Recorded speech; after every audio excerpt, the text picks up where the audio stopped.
This first issue of Christianity Magazine does not refer anywhere to www dot anything, and there's a reason for that. I don't think it was available then.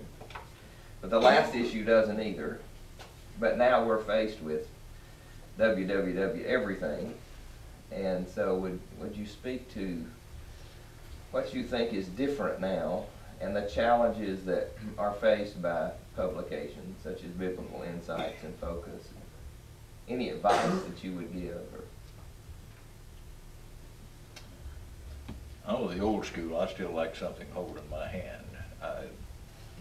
But I know that the wind is blowing the other way. All the media are suffering. I mean, newspapers are in dire straits financially. They're getting so small that, you know, about this way. And Print's getting smaller too. print, yeah. So that is a fact. Now, how that's going to affect journalism for Christians who are trying to produce spiritual articles, I'm not sure. But a lot of people don't read that much. Well, they get on. That's the problem. You know, they're getting on these new technologies. There are 2 or 3 things that bother me about the internet.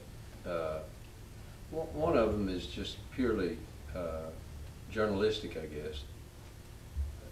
The language is being crucified by the internet just a little at a time. Abbreviations are just absolutely offensive to me, and they're over and over and over again. It's almost as if there's a new language being done. The other thing that bothers me considerably about it, and I haven't looked at a lot, but I have people send me things from time to time. It bothers me that it's so easy to use, that people vent their wrath and vent their ungodly attitudes without any hesitation at all. And so when they couple that with bad language, it turns me pretty sourly quickly. And I'm not opposed to the internet nor the use of it. I'm just opposed to the way it's being used in its present form. You like it better than PowerPoint?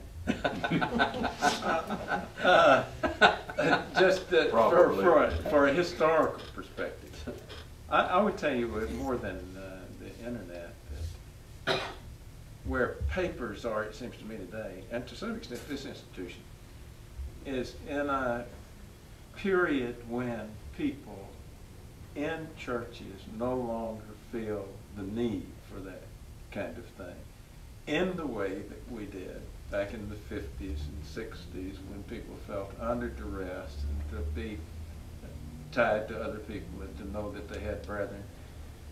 So many people today are, as I said before, are in good churches. They have their own publications that are good. Their class material is good.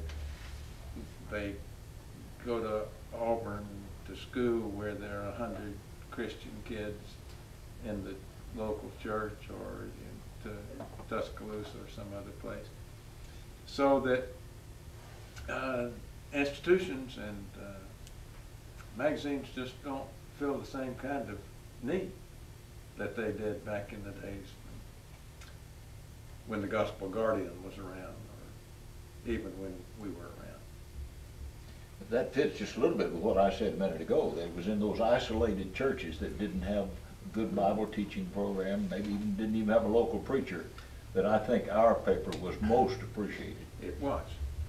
And I think we still need to sell them. I mean, it comes up every time, the question of whether we should send Focus or anything to our Biblical Insights to the people in the congregation. My answer always is, hey, they're reading all kind of other stuff. Mm-hmm. It's not a bad idea to have something that would probably be useful for them there to read. I don't have any others in that section.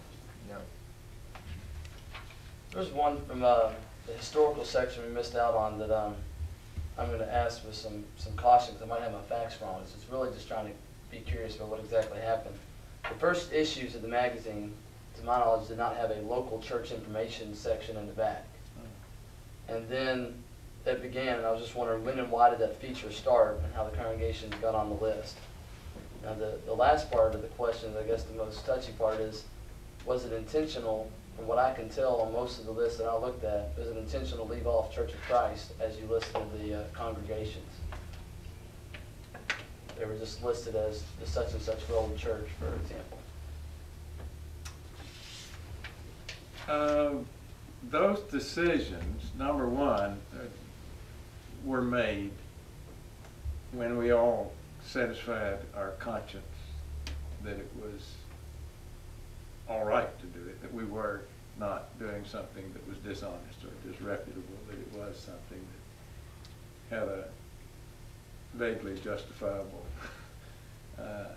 reason. And beyond that, I mean, the main thing, I guess, was money. That is, we're always in a struggle to find ways to raise revenue. But you had to do that with the beginning of saying we think there is a legitimate purpose that is to be gained by a congregation running this ad, that they will get something out of it. Yeah, there probably was some discussion about the listing. I don't know, but there probably was. And I just don't remember. I don't remember either. that. I remember we tried to get just the information that was necessary and essential so that we could put it in I remember the money perspective. angle because I think there was one year that we actually made money, and if I recall, it was something like $7.87. You actually had a year in the black? I think Yeah, we did I one think we year. probably did. That was probably the year when we didn't get to play golf. Motel 6 and what was that other place? But that issue probably was discussed. I can remember we were a little reluctant to start it. Yes, we I were. We were. Yeah, we all were. We wanted to stay with biblical material and not do that. But I think it was financial. It was. The thought that we Mostly, I think. could make a contribution to churches to let them know about, let others know about